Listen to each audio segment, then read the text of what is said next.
Good morning. Today is July 25, 2003. I'm Ted Gunderson, former FBI agent. I entered on duty in 1951, retired March 1979. At the time of my retirement, I was in charge of the FBI Los Angeles Division, which was responsible for most of Southern California. I had over 700 personnel under my command and a budget of $22 million. Shortly after I retired, I was asked to investigate, as a private investigator, the Dr. Jeffrey R. McDonald case. It was after that, the investigation of this case, that I realized some of the serious situations that confronted our nation today. Within 10 months of entering the case, I obtained a signed confession from one of the assailants. Dr. McDonald had been convicted of the crime. It involved the murder of his wife, pregnant, and two children, 2.5 and 5.5 years old. The courts refused to accept my confession. The girl's name was Helena Stokely, saying that she was not credible. However, in researching the matter further, I learned that Helena had been an informant for the government and also for the local Fayetteville, North Carolina Police Department. So, in other words, she was not credible in connection with the McDonald case, but she was credible enough before this to work with various government sources.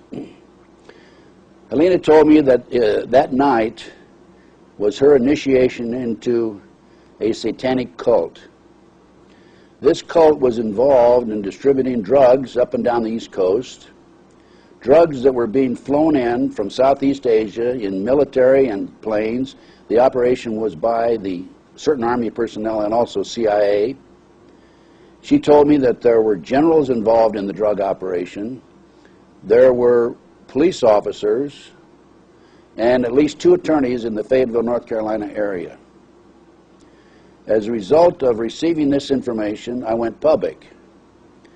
And from going public on talk shows, TV shows, and so forth, people from throughout the country came to me with the same basic stories. People from the East Coast and the West Coast, South, Midwest, and Northwest.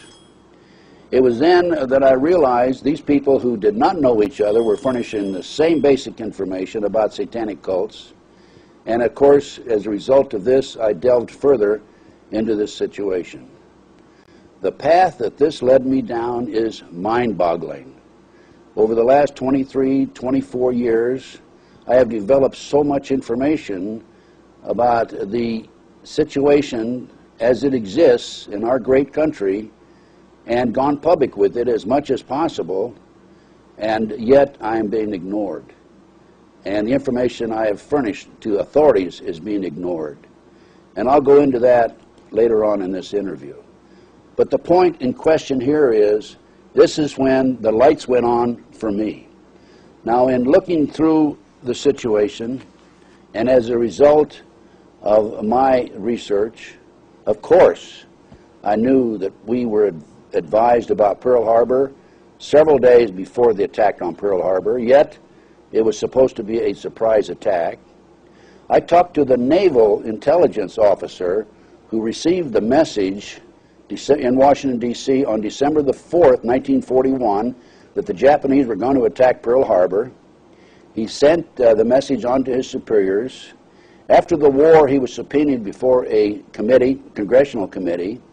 He was told by his superiors at that time, ignore the subpoena. You don't understand now, but you will later on. As we all know, and as well documented, we knew in advance of Pearl Harbor. It was covered up. And then you have the Jack Kennedy assassination. There was more than one shooter involved in the Kennedy assassination. Lee Harvey Oswald was a pawn. It was a combination of the CIA and the Chicago mob, Sam Giancana.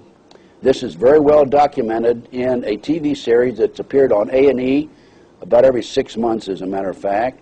It's called The Men Who Killed Kennedy by Nigel Turner, an English producer. And then we had Bobby Kennedy assassination. Bobby Kennedy's assassination, there were more bullet holes in the walls and the doors than Saran's gun could hold. There were more people involved in that, another cover-up. And then we had the most notary of all after that, subsequent, was Ruby Ridge. Randy Weaver refused to be an informant for the government. He was set up, and he had refused to appear in the courts.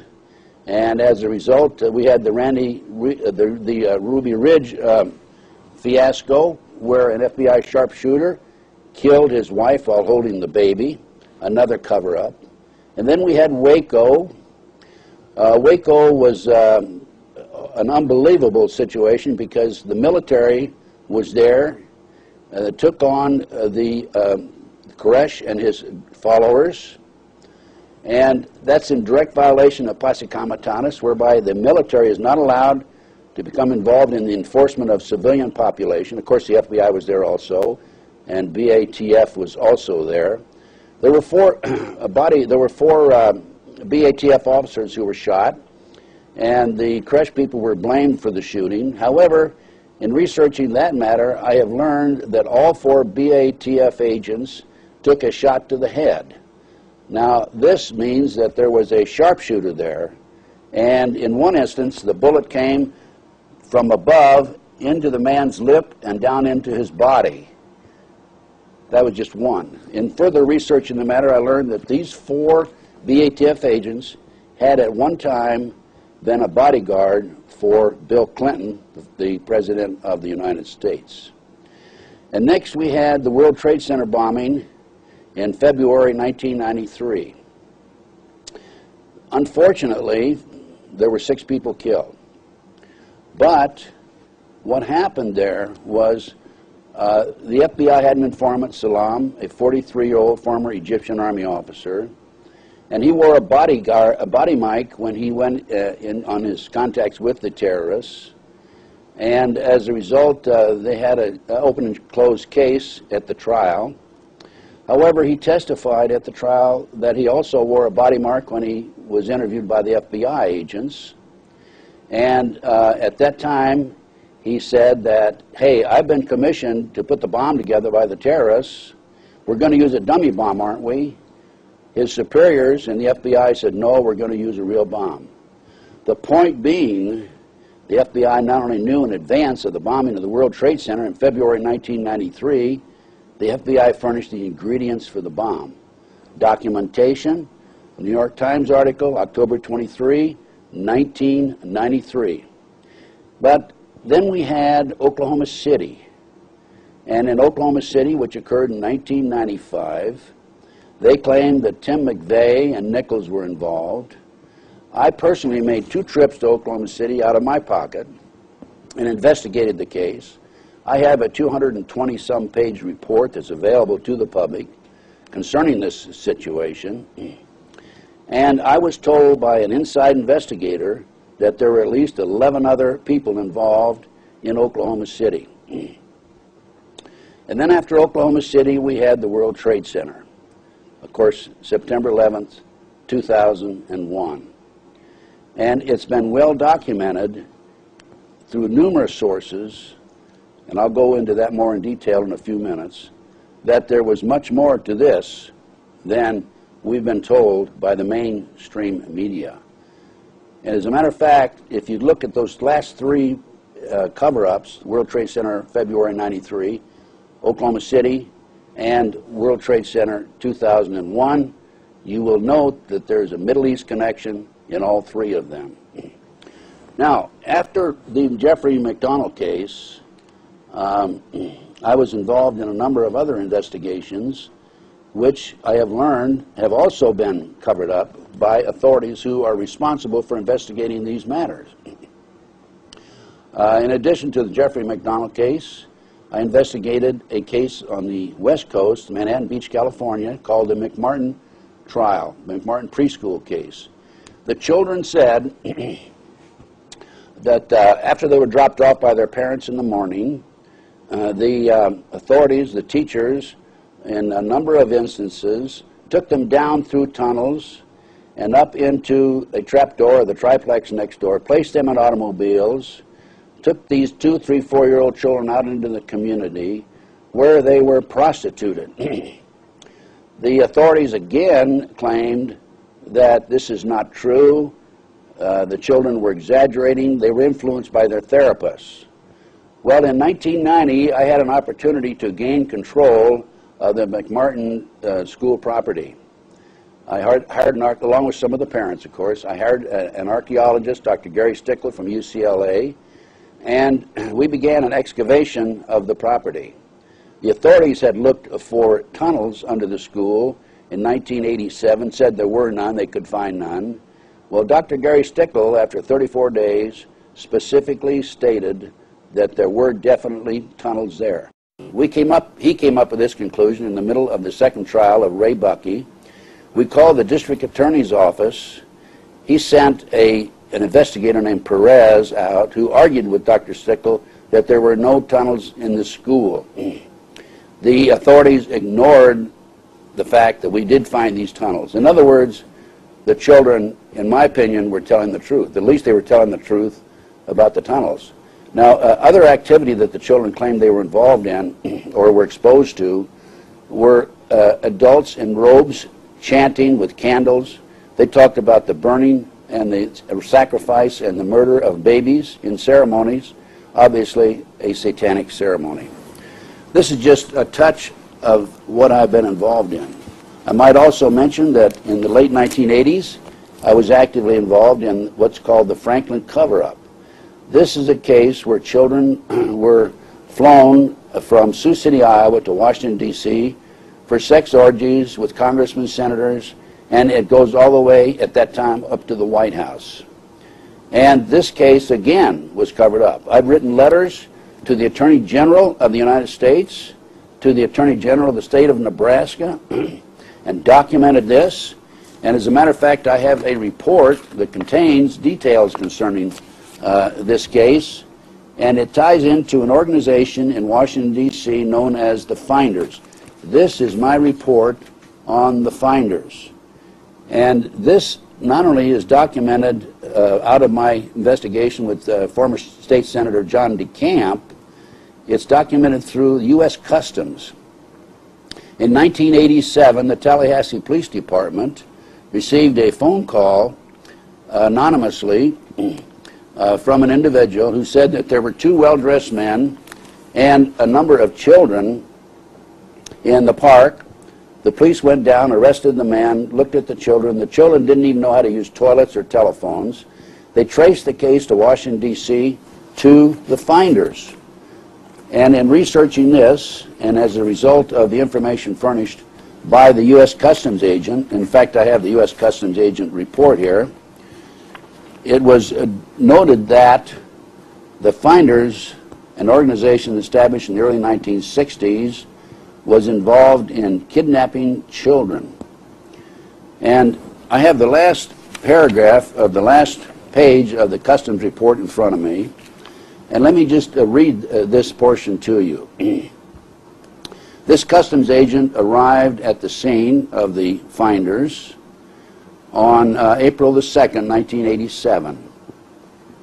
And he was told by the Metropolitan Police officers who had conducted searches there through search warrants that the circumstances which indicated that the investigation into the activity of the Finders had become an internal CIA matter.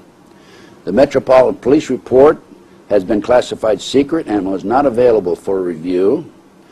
I was advised, this is the Customs agent, that the FBI had withdrawn from the investigation several weeks prior and that the FBI Foreign Counterintelligence Division, that's Division 5, had directed the Metropolitan Police Department not to advise the FBI of Washington Field Office of anything that had transpired. The Washington Field Office is the investigative branch of the FBI in the Washington, D.C. area. So this was not only withheld from the public, it was also withheld from their own agents within the organization. The kidnappings of children, the missing children in this country, is a very serious matter. I have in front of me a July 1982 Reader's Digest article about missing children. And this article states that 100,000 children disappear every year and are never heard from again in the United States. Now, we're not talking about runaway teenagers. We're talking about 2, 3, 4-year-old children. I have personally made formal complaints to the FBI on this case on 6 occasions and been ignored. By the way, let me also show you a headline in the Washington Times, which is dated June 29, 1989. And this headline points out the homosexual probe ensnarls officials of Bush and Reagan. What better documentation do you need? Again, I have been ignored. And it's inconceivable that a person with my credibility, a person who at one time was one of the top executives in the FBI, would file a complaint with the FBI and be ignored. So we have a cover-up in Pearl Harbor, Jack Kennedy, Bobby Kennedy, Ruby Ridge, Waco, World Trade Center 93, Oklahoma City 95. We have 9/11 in 2001. And then I personally go out in the interim and during that same period and develop information about criminal activity that's taking place in this country, and I am ignored. Well, in order to understand the situation, let me tell you a little about Promise Software.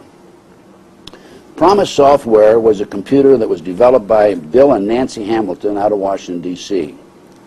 It was able to gather together and contain information, compile information concerning law enforcement, the court procedures, the judge activities, of course, as far as the courts were concerned, and other activity at various levels, all levels, basically. What it was an intelligence gathering device, and the Department of Justice leased this from the Hamiltons for 2 years.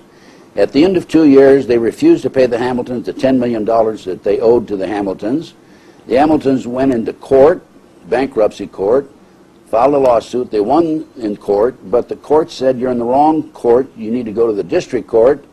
And of course, they had spent over $1 million at that point and couldn't continue to carry the case out at another level.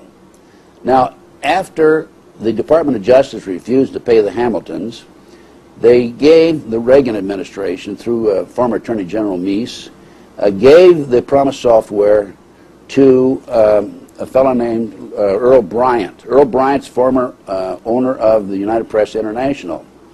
Bryant then took this computer, Promise Software, sold it to the Canadians, the English, the French, and the Israelis.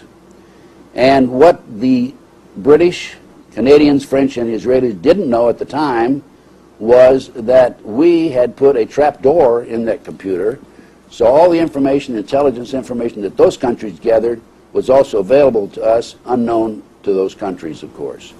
The person who put that trap door together was an individual named Michael Riconosciuto. Michael was an intelligence agent for a number of years, and the Brooks Committee in the 1980s, around 1990 actually, late 1980s, early 1990s, had a hearing. Michael was contacted and asked to testify about his involvement in installing the trapdoor into this computer. And he received a phone call, according to Michael, from a fellow named Vietnix with the Department of Justice. Vietnix told him, if you testify before Congress, you will be sorry. Michael refused, ignored the warning, and testified. 6 weeks later, he was arrested for drugs, tried, and sentenced to 30 years. Michael claims he was set up on the drug arrest. I am inclined to believe that's true. This is a first offense, drug offense. You get 30 years. Michael's only mistake there was that he was testified and told the truth. I have been Michael's investigator of record for 20-some years. I met Michael in 1982. And for a year and a half prior to 9/11, I attempted to get in and see Michael in prison. I was not allowed into prison to visit him at that time, at any time during that period. I was finally able to gain access to Michael in January of 2003. And as a matter of fact, I spent 3 days with Michael, January 3rd, 4th, and 5th. And Michael gave me information, and the reason he'd been trying to get to me and give me this information about his involvement, or his development, actually the development, not involvement, the development of information concerning terrorist activity in America. Michael told me at that time that in January, February 2001, he, through his sources, had gained information that there would be terrorist attacks in the United States by the Arabs. Now, you have to understand, the question arises, how could Michael develop this information while he's in prison? Well, in the spring of 1986, I was contacted by a high-level official in the Reagan administration, asked if I could help the Afghan rebels in their fight against the Soviets. I contacted Michael, knowing Michael's contacts within the community, intelligence community, and his knowledge of weapons. And Michael and I met with an individual from the State Department / CIA, and there was a fourth person there, Tim Osman. We later learned that Tim Osman was Osama bin Laden. As a result of that meeting, I actually didn't do much. I just introduced the parties, and then I dropped out of the picture. But as a result of that meeting, Michael continued and ended up furnishing the surface-to-air missiles to the Afghan rebels that defeated the communist Soviets. Now, you have to understand this also. This was a patriotic move by me because we were fighting the communists. Bin Laden was our ally, our friend at that time. So that's how Michael developed this information. Now, Michael told me in my prison visit with him in January that he made every effort to contact authorities, was unsuccessful, and finally his attorney in Chicago was able to write a letter to Colin Powell. He told Colin Powell, Secretary of State, that Michael, he didn't use the name Michael, he said one of his clients, had information about a forthcoming terrorist attacks. And it was subsequent to that that Michael was interviewed in March of 2001 by an FBI agent. I might also mention that this attorney in Chicago furnished this information to the U.S. attorney and to the FBI in Chicago and had meetings with FBI agents there. So Michael was interviewed by the FBI in March of 2001, and at that time he told the FBI Agent Kutry, resident agent out of the Williamsport, Pennsylvania resident agency, that he had information, and he furnished the identification of the American, so-called American, but actually was Arab, in New Jersey, who was coordinating forthcoming terrorist attacks on the United States. I'm reading from the report that I did, by the way. Had information on the movement of Soviet-made shoulder-fired missiles into the United States, was coordinating forthcoming skyjackings, was coordinating bombings and espionage, knew the identity of sleepers in the United States and overseas. Michael also told the FBI agent that he had information about 37 Soviet missiles that were to be smuggled into the United States from Bulgaria to Colombia to Canada and then to, through a Canadian air firm into the United States. And he told the FBI that there was a 30-hour window when we could have grabbed these missiles. So Michael thought he had done his patriotic duty, furnishing this information to the FBI. And on September the 11th, 2001, he was quite shocked and surprised at the occurrence of 9/11. On September the 13th, 2001, he was visited again by Special Agent Kutry of the FBI, and there was another unidentified agent with him. And at that time, here's what Kutry said to Reconnaissado. He wanted to know why Reconnaissado was bothering the FBI and wasting its time.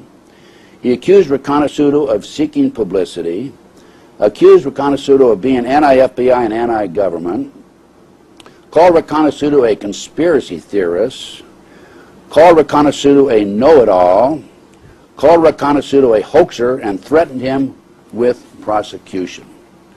Now that isn't all.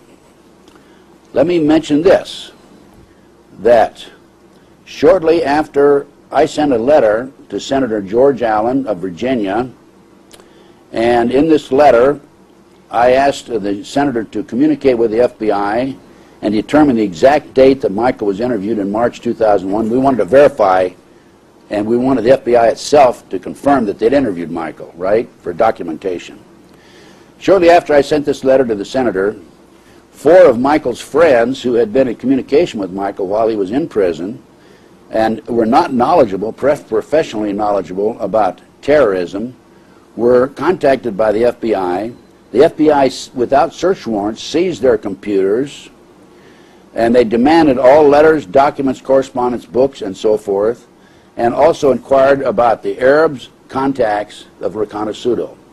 Those people said that they were more interested in the Arab contacts than they were in any information that Michael had given to them. This information that I'm giving to you is, by the way, is documented, well documented, in Michael's personal letters, in his handwritings. Here's one of his letters. I'll hold this up for you. This is an example. Okay, that's Michael's handwriting. And here is the one of the letters he wrote to his attorney. And the date stamp on this is February the 6th, 2001. You can see it right up here in the corner. So this information is well documented, and as well as establishing through the date stamps, postal stamps, that it is a timely information. I took this report that I compiled as a result of my work with Michael and contacts with Michael. I was in Washington, D.C. for 3 weeks, and I disseminated this report to every committee on the Hill, to 155 congressmen, senators, and also to Mr. Lee Hamilton, who is co-chairman of the President's Commission to investigate 9/11.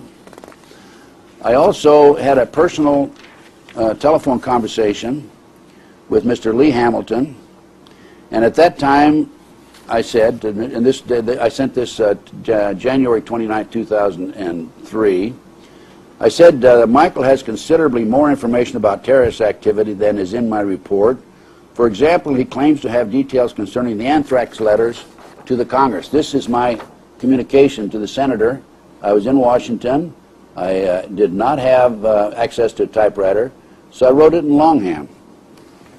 I also sent a letter to Senator Leahy, New Hampshire, and I gave him the same basic information. And I told him Michael had other information on the 9/11 attack, and he also knows the identity of the person who has the anthrax letters. Here's my letter or communication to the senator. Okay. And then I took my report and I disseminated it to the U.S. Attorney General of the United States, to Mr. Glenn Fine, Inspector General, U.S. Department of Justice, Tom Ridge, Homeland Security, Roscoe Howard, U.S. Attorney, Washington, D.C., John Keeney, Criminal Division, Department of Justice, John Roberts, Office of Professional Responsibility, Department of Justice, Rob Davis, Office of Intelligence and Policy, Department of Justice, Donald Rumsfeld, Secretary of Defense, the Joint Chiefs of Staff in the Pentagon, Colin Powell, State Department, Intelligence and Research, State Department, CIA, Washington, D.C., Foreign Intelligence Advisory Board, State Department, Kenneth Melson, U.S. Attorney, Northern District of Virginia, the National Security Agency, State Department also, and National Security Advisor, excuse me, with the State Department, National Security Council, NSC, the White House, that's the intelligence branch of the President, by the way, Paul McNulty, U.S. Attorney, Alexandria, Virginia, Tommy Thompson, Secretary of Health, and so forth. I took my report also, and I contacted the Washington Post, the New York Times, and the LA Times. I call them the Three Sisters. And I gave them a copy of the report, and I followed up with a telephone conversation, and I then I learned that they were not going to print the story. I also gave the report to the Associated Press in St. Paul, Minnesota. And this is, I contacted the reporter who has been in touch with Colleen Raleigh, the FBI agent who tried to get a search warrant on Missouri and was turned down. And his name is Patrick Cow. And I called him 10 days later, and I said, "Are you going to report my story?" And he said, "No." And I said, "Why?" He said, "Because it's too big. It's too big to report." I can't believe it. As a result of I'll say, stirring up the pot, which is what I did, of course, we finally received a letter back from the FBI, and this is dated May 22, 2003.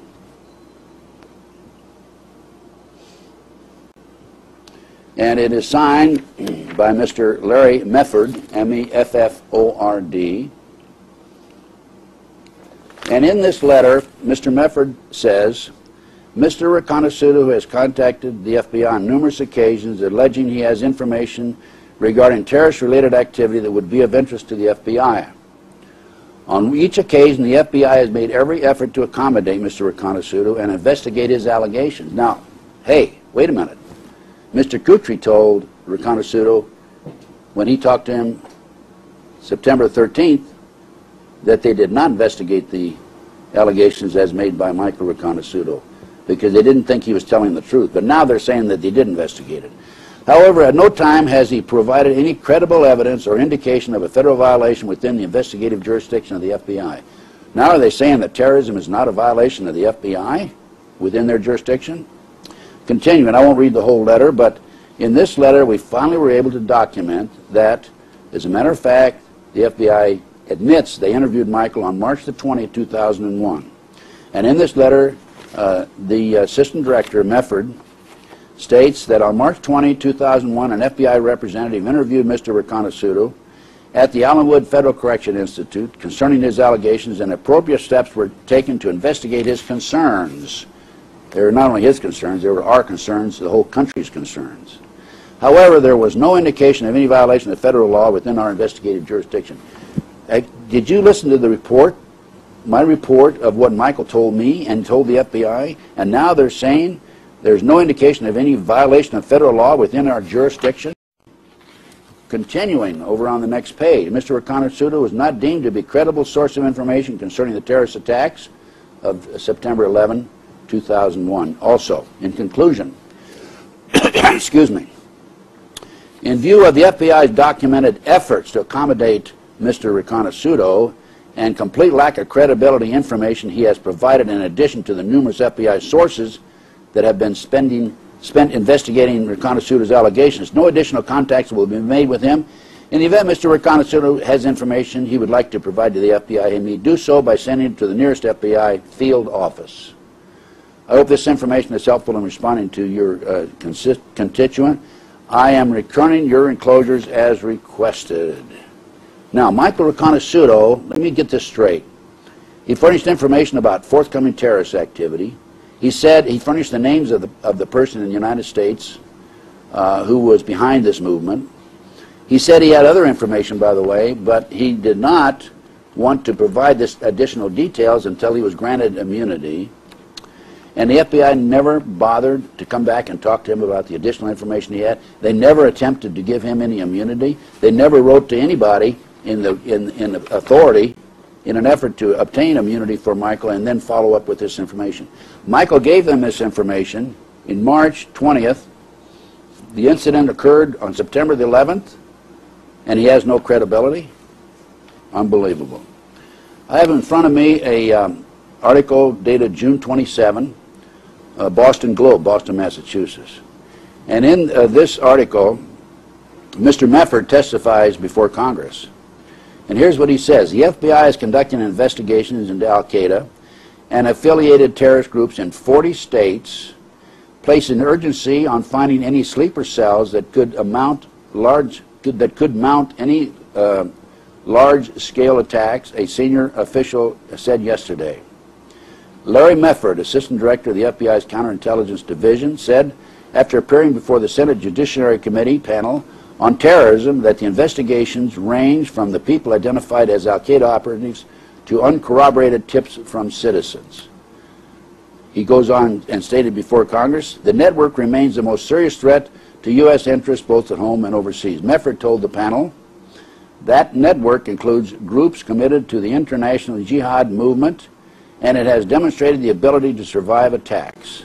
In the United States, the FBI worries most about it has not definitely located members of al-Qaeda cells who might be able to pull off an attack like the 19 hijackers who flew planes into buildings on September the 11th, 2001. I want to also mention that Michael told the FBI, Mr. Kutry, in March of 01, that his source in New Jersey had information about sleepers around the country, and Michael had the information about the identity of 30 skyjackers who were going to be involved in this attack. There were to have been 6 skyjackings, not 4. The other 2 planes did not take off, apparently because FAA grounded the airplanes after the first 4 were in flight. And Michael said he had the knowledge about not only their true identity, but also the false identification that they were using. As a result of my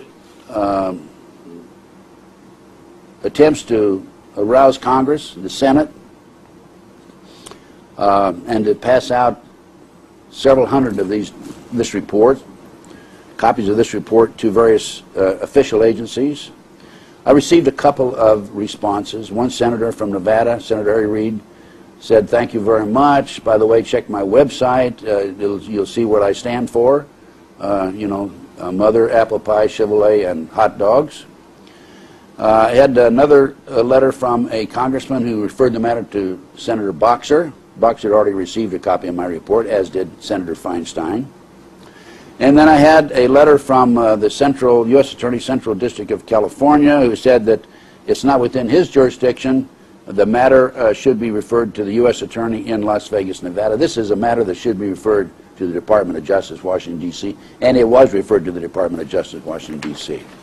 Now, later, after I disseminated all these reports in Washington, D.C., I sent a separate letter to President Bush. And what I said in my letter there was, hey, I've been harassed, and as a matter of fact, I found an individual in the basement of the complex where I stay in Los Angeles, and I ran him out of there. He was a biker type with bandana, headband, a leather jacket, chains down to the floor, to the ground. And it was after I ran him out of there, that I realized, this was in April, by the way, and I made a police report on this, and I wrote a letter to the president, and I pointed this out to him, that I'm being harassed, and I assume I'm being harassed and followed because of my activity in this regard, meaning 911 and my contact with Michael Riconosciuto. I received a letter back, and by the way, I also attached my intelligence 911 report to the president, and here's the letter I received back. So the president's aware of this. At least one of his aides is. I don't know the extent of that if it got to his desk or not, but it should have, something of this seriousness. And there's the president's letter response to me acknowledging this. Further reviewing the matter, I obtained a copy of the final report, December 10, 2002, joint inquiry by the Congress, findings and conclusions. And this is, I won't read the whole report, it's too lengthy, but here's a couple of excerpts that I'll read to you. While the intelligence community has amassed a great deal of valuable intelligence information regarding Osama bin Laden and his terrorist activities, none of it identified the time, place, and specific nature of the attacks that were planned for September 11, 2001. Continuing, another paragraph. It was the general view of the intelligence community in the spring and summer of 2001 that the threatened bin Laden attacks would most likely occur against U.S. interests overseas, despite indications of plans to attack in the domestic United States. Another paragraph. During 1999, the National Security Agency obtained a number of communications, none of which included specific detail regarding the time, place, or nature of the September 11 attacks, connecting individuals to terrorism who were identified after September 11, 2001 as participants in the attacks that occurred on that day. So, did anybody bother to check and interview Michael Riconosciuto? No. They did interview him. They did nothing with the information. Now, going back to September 11, 2001, I have in front of me a report that it reflects an interview on October 28, 2001 by Mr. Dan Rather. He is a CBS News anchor, and he was interviewing a fellow named Tom Kennedy, a member of the Federal Emergency Management. And during the interview, Mr. Kennedy let slip a frightening truth. FEMA sent the urban search and rescue teams to New York City on, hey, wait a minute, Monday night.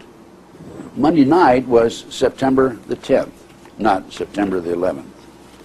In connection with 911, a firefighter on the 76th floor and another one on the 84th floor radioed down before its collapse that the steel was not melting, but bombs were going off.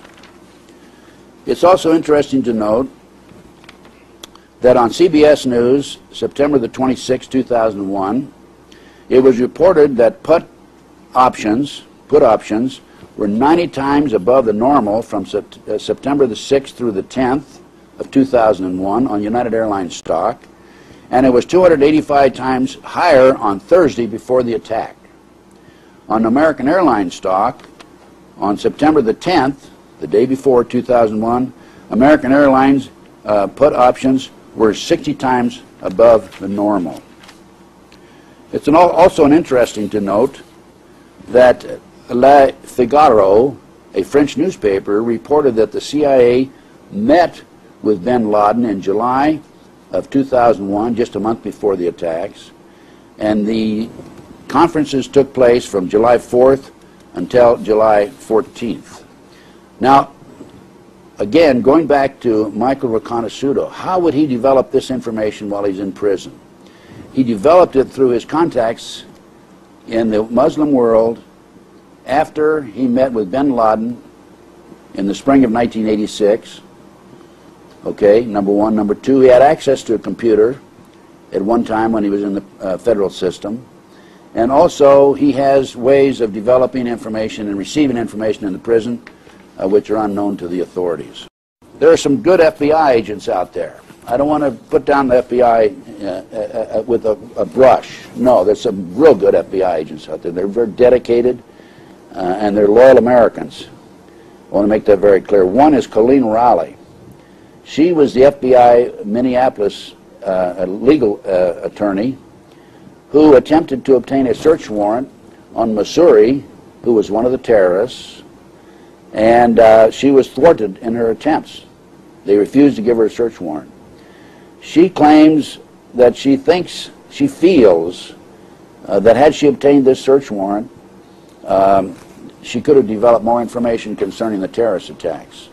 Now, I mentioned there were 30 terrorists. Actually, the other two planes that did not get off the ground, according to Michael, the targets were the Statue of Liberty and the Capitol building. Then we have Keith Williams, FBI agent in Phoenix FBI office, who said that he developed information about the terrorists taking flight trainings, and they weren't interested in landing or taking off, but merely in flying the plane once it was in the air. And then we have an interview by ABC again, and this is an interview by Brian Ross and Vic Walter, December the 19th, 2002. And in this interview, FBI agent Robert Wright, and John Vinson said they were called off criminal investigations of suspected terrorists tied to the deadly bombings of the 2 U.S. embassies in Africa. U.S. officials say Al-Qaeda was responsible for the embassy attacks and the September 11, 2001 attacks in the United States. This is a quote. September the 11th is a direct result of the incompetence of the FBI's International Terrorism Unit. No doubt about that. Absolutely no doubt about that, Wright said. I can't think of the things I know and not go public. Continuing, Wright said that he passed he pressed for information and authorization to open a criminal investigation into the money trail of this group, and his supervisors stopped him. Here's a quote from that interview. The supervisor who was there from headquarters was right straight across from me and started yelling at me, "You will not open criminal investigations. I forbid any of you. You will not open criminal investigations against any of these intelligence subjects," Wright said. Even though they were on a terrorist task force and said they had proof of criminal activity, Wright said he was told not to pursue the matter. I followed up with this matter, and I contacted the assistant U.S. attorney who was working with Mr. Wright and also Mr. Vincent. His name is Mark Flessner, F-L-E-S-S-N-E-R. I gave Mr. Flessner a copy of my 911 report interview with Reconnaissado. And he was also interviewed on this ABC show. Did I say ABC? Yes, ABC show. And he said that here's a quote from him, by the way, on the show. "There were powers bigger than I was in the Justice Department and within the FBI that simply were not going to let the building of a criminal case, happen, and it didn't happen," Flessner said. Now, to make things worse, Wright testified that he was floored by Abdul Hafiz's, H-A-F-I-Z-S, refusal, an FBI agent, by the way, who refused to conduct a telephone tap against other Arabs and Muslims, and he was floored by this, and he immediately called FBI headquarters. Their reaction surprised him even more. The supervisor from headquarters says, quote, "Well, you have to understand where he's coming from, Bob." I said, "No, no, no, no, no. I understand where I'm coming from," said Wright. "We both took the same damn oath to defend the country against all enemies, foreign and domestic." And he just said, "No, no way in hell." This is a quote again from him. So what made him really more uneasy was the fact that Abdel, far from being reprimanded, was promoted to one of the FBI's most important anti-terrorist posts, the American Embassy in Saudi Arabia, to handle investigations for the FBI in that Muslim country. So what's happening in America today, folks? Well, let me tell you what I think is happening. The anti-terrorism legislation was initially written under the George Bush Sr. administration in the 1980s. A female Department of Justice attorney made the statement publicly, "Before this legislation passes, people will have to be killed." Fast forward to February 1993. We have the car bomb, okay? 6 people were killed, right? Not enough. There was $500,000 in damage and 1,000 people injured. However, fast forward to April 1995. Oklahoma City, 168 people, maybe 169 killed. Within a year after that, the anti-terrorism legislation, which was authored under the George Bush Sr. administration, passed. But it wasn't tough enough. So we had to have another terrorist attack, right? September 11, 2001, we had the attack on the World Trade Center. By the way, here's the New York Times article for the car bomb situation that states, by the way, Yosef, the leader of the terrorist group, was CIA trained, and this article states that the FBI knew in advance of the bombing, car bombing of the World Trade Center in February '93, did nothing, actually provided the bomb, the ingredients for the bomb, which was used in connection with that car bombing. So what do we have now? Now we have Homeland Security that takes over all law enforcement, local, state, and federal, in the event of an emergency situation. It has the authority to take over private businesses, child protective services. They want 1 in every 10 Americans to be a snitch or an informant for the government. Children will be trained in terrorism. They already have FEMA camps set up for this. And then they have Operation Garden Plot. That's an article. That's a book that was written in 1993 by the Air Force as to how to handle the civilians who are interned under certain circumstances. And now we're talking about national identification cards. In control of all the money you earn and spend, includes money in the grocery store, of course. Microchips to locate children by satellite. New cars will have tracking devices. And Primakov, a former KGB agent, will be and has been assigned as an advisor to Homeland Security. Don't you find this very interesting? And then we had Patriot Act number 1, and this is H.R. 3261. Under certain circumstances, Americans will not be able to face their peers in a trial. You will not be given an attorney. You can be held without bond. Librarians can be prosecuted if they don't report the issuance of certain books that are lent out to people who are come into the library. Search warrants searches without search warrants. They can jail Americans without trial. They can jail without being charged. Americans can jail without being charged. Recently, there was a rumor that Patriot Act 2 had been written within the Department of Justice. The Department of Justice denied it. However, the act was disseminated secretly. It's an 87-page document. For more information on Patriot Act 2, look up www.publicintegrity.org under What Bush Knew, in quotes. That's www.publicintegrity.org, quote, What Bush Knew. And this is the act, the coup d'etat, really. Because if this act ever passes, anybody who is against the war, you can demonstrate, yes, but you will be arrested. And you will have to be very cautious as to what you say, even on the telephone, because there's no question about it, many of our telephones are tapped, including mine. So, we also have the development, this is in the Las Vegas Review-Journal, February the 13th, 2003. It talks about the total information awareness operation in this country today. And they will be gathering information such as private data on credit card records, bank transactions, car rental receipts, gun purchases, along with the quantities of intelligence information. You have the headlines there. Las Vegas Review-Journal. And here is the article at the bottom of the page. Government plans to identify terrorist suspects. This can be used against you as citizens.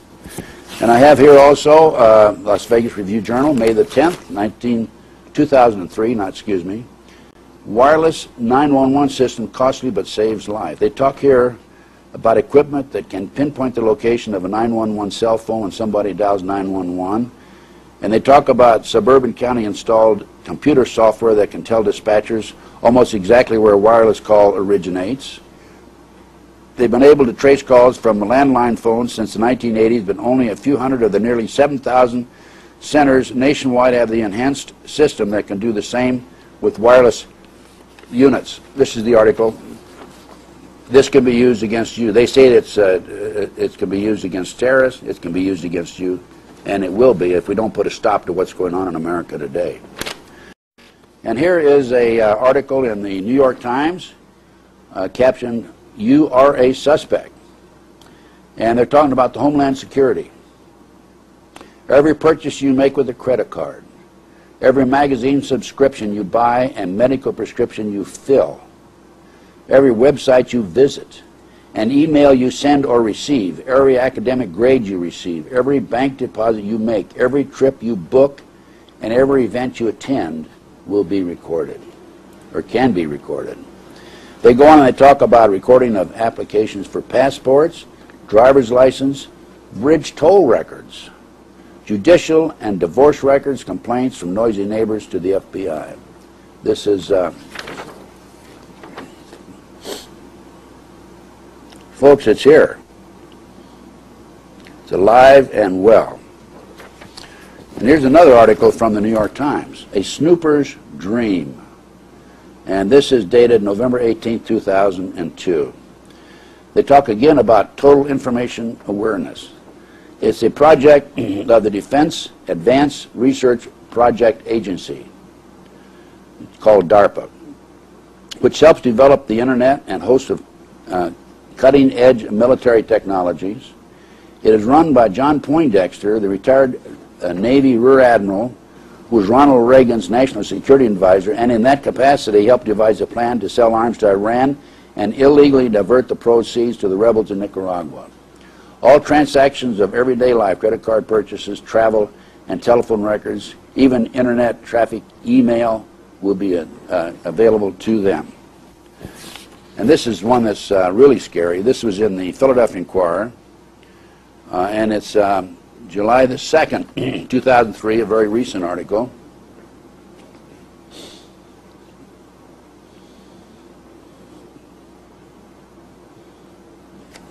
I'll just read a couple of lines from this. The Pentagon is developing an urban surveillance system that would use computers and thousands of cameras to track, record, and analyze the movement of every vehicle in a foreign city. Don't think they won't use it in our country, too, by the way, folks. Police, scientists, and privacy experts say the unclassified technology could easily be adapted to spy on Americans. The project centerpiece is groundbreaking software that can automatically identify vehicles by size, color, shape, and license tag, or drivers and passengers by face. The project is being overseen by DARPA, Defense Advanced Research Project Agency, and is creating a computerized diary that records and analyzes everything a person says, sees, hears, reads, or touches. Continuing, U.S. police use cameras to monitor bridges, tunnels, airports, and border crossings, and regularly access security cameras in banks, stores, and garages for investigative leads. Philadelphia Inquirer, July 2, 2003. Now, why and how does this happen? We have Congress passing these laws that take away many of our constitutional rights and civil liberties. Earlier in my interview, I mentioned the Franklin cover-up.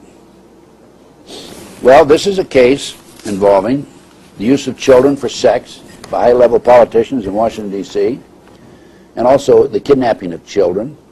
It involves satanic cults. It involves 18 mysterious murders or deaths, actually mysterious deaths, but many of them were murders. Cover. I bought up this tape, and it is available, by the way, through my website, tedgunderson.com, small letters, tedgunderson.com, as is the Finder's Report, which I mentioned a few moments ago. So the show did not air, but it was listed in TV Guide. I recently wrote off to TV Guide and asked for a copy of the TV Guide for May the 3rd, 1994. Here's a copy of what that I received in return.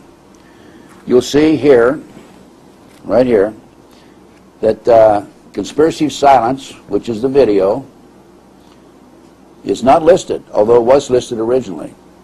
And in its place, we have a show called Balance of Nature, the Diminishing Lynx Population, featured a comparison of a wild lynx with a captive one. Well, I wasn't going to be outfoxed by the mainstream media, so what did I do? Well, I went down to the LA Times personally, and I pulled the TV log for May the 3rd, 1994. And here's the TV log for May the 3rd, 1994. You see it right there.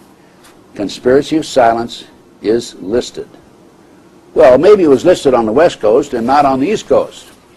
So I then went to the Philadelphia Inquirer. And TV log Philadelphia Inquirer is listed also. Conspiracy of Silence.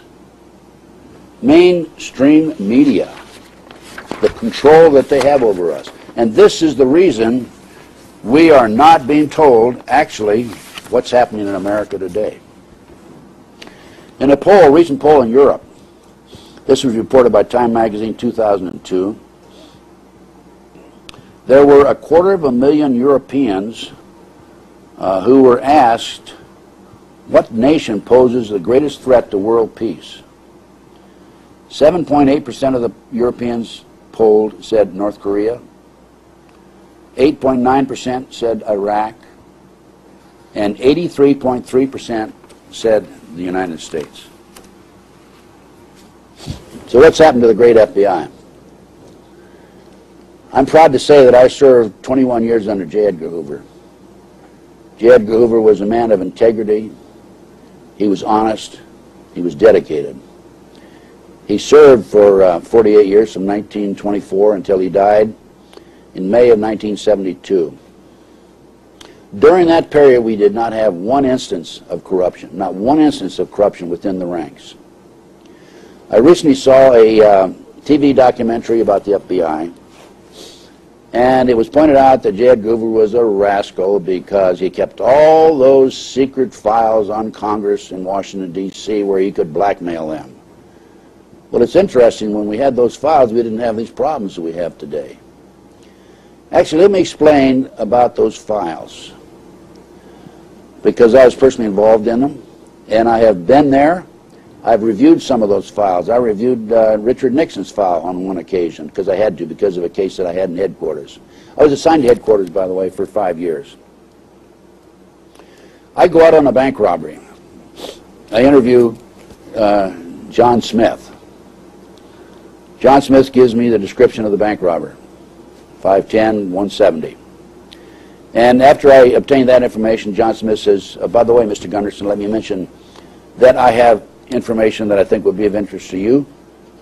Congressman XYZ is frequenting a house of prostitution, and as a matter of fact, he paid the hooker, the prostitute, $100 in his personal check, with a personal check, after he was serviced. Now, this actually happened, by the way, in Tennessee, back years ago. I happen to know about the case. It was a U.S. congressman. So here I am at a bank robbery. I write up my bank robbery report, but I had this other information, so I write a separate memo on the other information. I send it to Washington, D.C., personal attention of Mr. Hoover. Mr. Hoover puts it in the file. It's important, and I'll tell you why it's important. We never should have destroyed those files. It's important because if Congressman XYZ is considered for a federal judgeship, considered for an ambassadorship, we would then pull that information out and investigate it. We didn't investigate it at the time, but we did have the information. It was raw intelligence, true. It had to be confirmed. It had to be credible at a later date, possibly, if we were going to delve into the situation. So that's the use of those files. But he died in May of 1972. And then Congress said, well, we don't want another man to be in power for 40 years like J. Edgar Hoover was, because he has too much power, too mighty, too powerful. So we passed, Congress, we will pass a law that says no director will serve more than 10 years. And then Congress also said, members of Congress said, you know, we have to get rid of those Hooverite guys because they're loyal, they're good Americans, and they're dedicated. So we're going to put a mandatory retirement on the agents of age 55. I retired in March of 1979, 50 years of age. Now you know how old I am.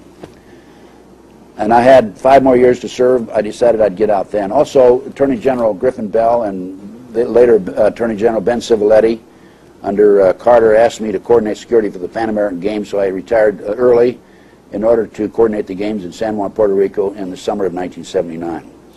So what they did with this law, they got rid of the loyal, dedicated Hooverites, true, but we did not have one instance of corruption during our tenure.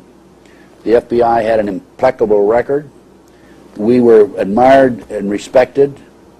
And if we received a complaint on a case, whether we liked it or not, we investigated it. We had 164 categories which we investigated. And if it came in and fell within one of those 164 categories, we investigated it. We didn't put it in a wastebasket. We didn't throw it away. We didn't disregard it. Now what you have is what I call selective prosecution, and it takes on regularly. It occurs regularly. I know because I've been a victim of it.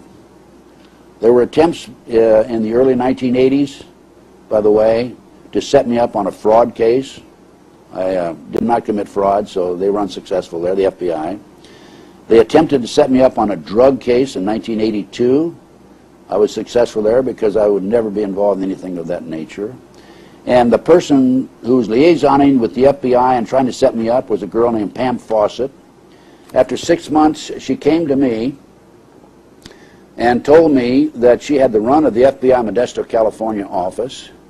The FBI had given her $2,000. She even had her own coffee cup, and she could come and go as she pleased. But I helped her out on a couple of occasions because she had a young son, a young teenage son, 14 years old as I recall, who had some problems, and I gave her some fatherly advice. She didn't have a husband or a boyfriend.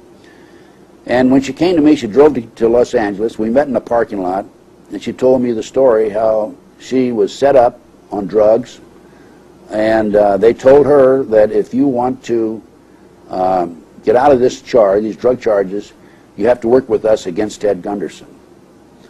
And she said also that she gave me the notes of one of the telephone conversations we had where the agent wrote out the instructions on what she should ask of me on the telephone.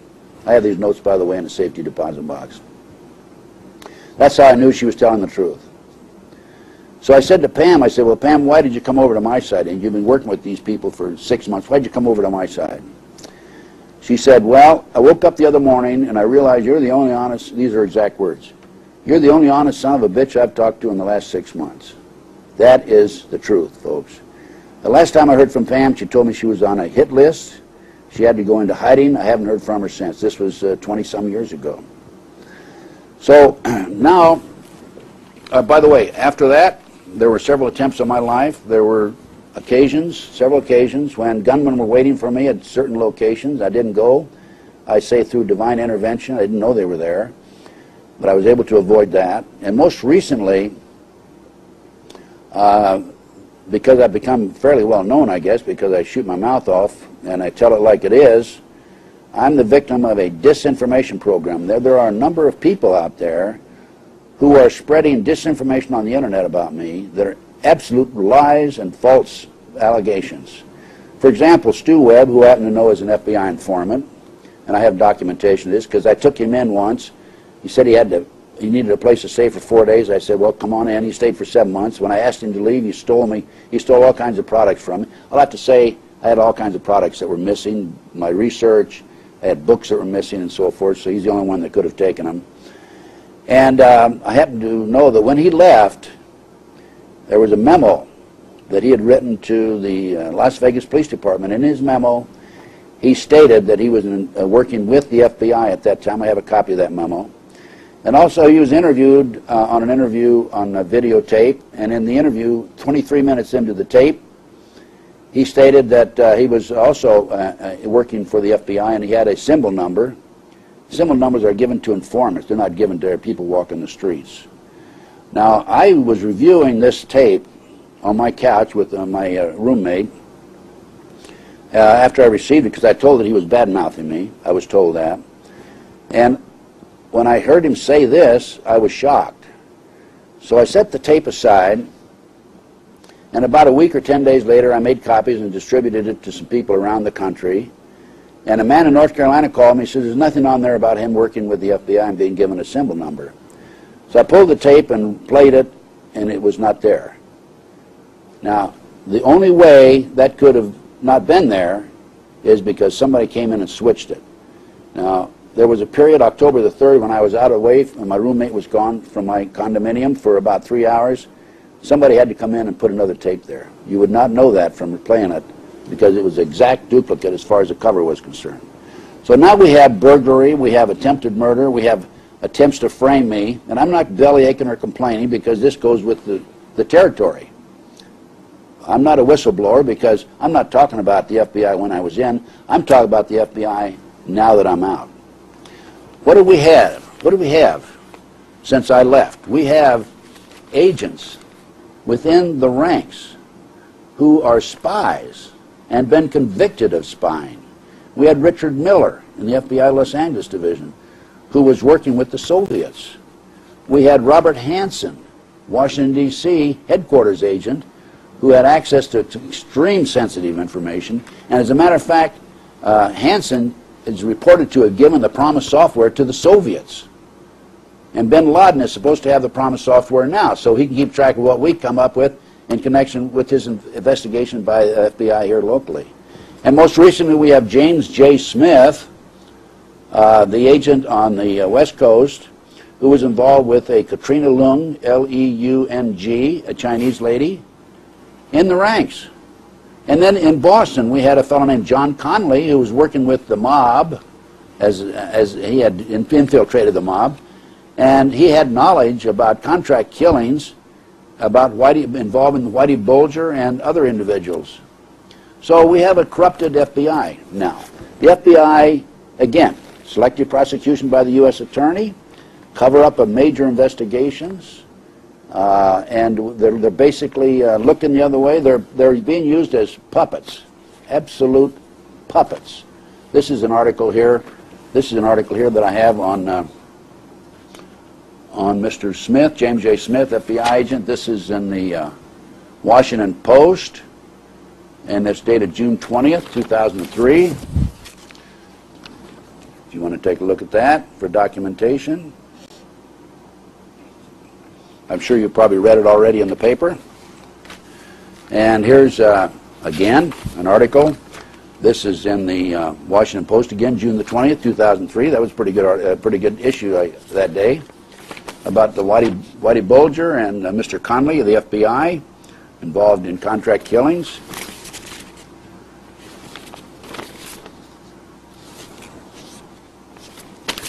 Okay. So where do we go from here, folks? Well, we have a problem. We have a serious problem. By the way, let me mention this. Franklin cover-up documents, the child kidnapping operation out of the Washington, D.C. area and out of Nebraska. Again, backup for the finders. I have a book here by Noreen Gosh. Noreen Gosh's book is Why Johnny Can't Come Home. And this is a story about a 12-year-old newspaper boy, Johnny Gosh, who was kidnapped back in the early 1980s. And Noreen Gosh, the mother, wrote this book. Johnny was kidnapped by this network I'm telling you about, the Finders / FBI Franklin cover-up, and used as a sex toy. He and another boy later stole a car and escaped, and they've been in hiding ever since. They were in hiding on an Indian reservation at one time, and they had to leave because 2020 came out to do a story on this Franklin cover-up case. By the way, it was killed when Disney bought out 2020. But Karen Burns, the producer, I spent 5 days with her, gave her my research and my information. But she went up, she found out where Johnny was hiding and went up there, and he had to leave. So I don't know where Johnny is today, but I understand he's still alive. I hope he stays and is able to continue to live.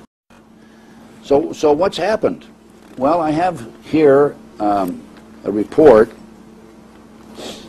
by the, this is in the Washington Times, July 23, 2001, just before 9/11.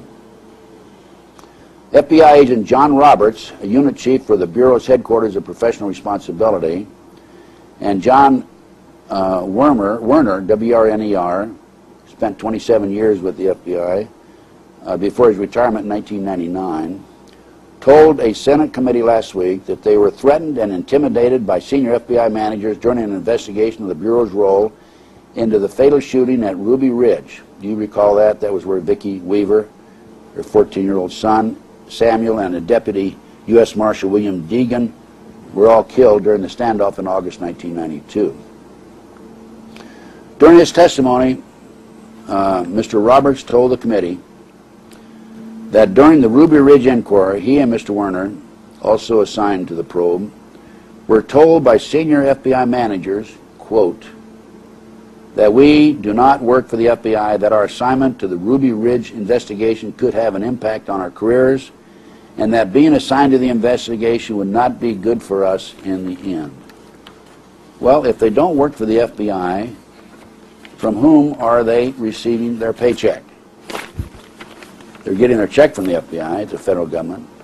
What I'm telling you is, in my 23 years of experience and research and investigations and lectures and TV appearances, the Illuminati has infiltrated our intelligence community.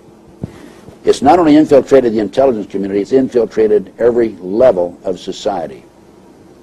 It's not just the Illuminati by itself, it's Illuminati-satanic cults.